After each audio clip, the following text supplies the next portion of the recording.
السلام عليكم ورحمة الله وبركاته. البروفة الأخيرة للمنتخب المصري قبل أفريقيا، مباراة موزمبيق، أول مباراة في المجموعة يوم 14 يناير مع منتخب تنزانيا. المباراة بدأت 30 دقيقة من العشوائية من المنتخب المصري حتى الدقيقة 32 هدف تريزيجيه اللي جه من بينية صلاح، من ثرو صلاح، اسيست صلاح، علشان يتقدم المنتخب المصري بهدف. وال 45 دقيقة الأولانيين لمنتخب مصر هدف تريزيجيه وتصويبة ولا أروع لمروان عطية. بس ده في ال 45 دقيقة الأولانيين.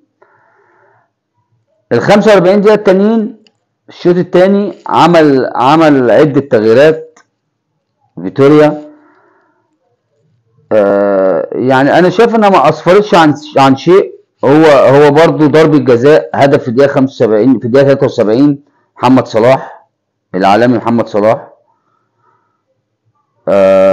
ضربة جزاء دخل حطها بوش رجله في العارضة وفي ظهر الحارس عشان يعلن عن الهدف الثاني لمنتخب مصر. نتكلم على البروفة بصفة عامة. انا شايفها غير مقنعة. يعني منتخب تنزانيا منتخب متواضع، منتخب تصنيف رابع، واحنا منتخب المفروض ان احنا منتخب مرشح للبطولة.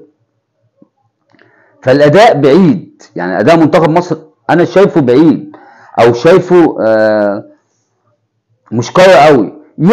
يمكن كعادة المنتخب المصري ان لما ندخل في المباريات القوية هيظهر معدن اللاعب المصري جايز، لكن الاداء في المجمل غير مطمئن لي انا شخصيا كمشجع مصري. شايف ان الاداء يعني اداءنا عادي. لو لعبنا حد قوي لا هنعاني. ومع ذلك احنا نتمنى فوز المنتخب المصري بالبطولة والرجوع من كوت ديفوار بالكاس رقم 8 لبلدنا.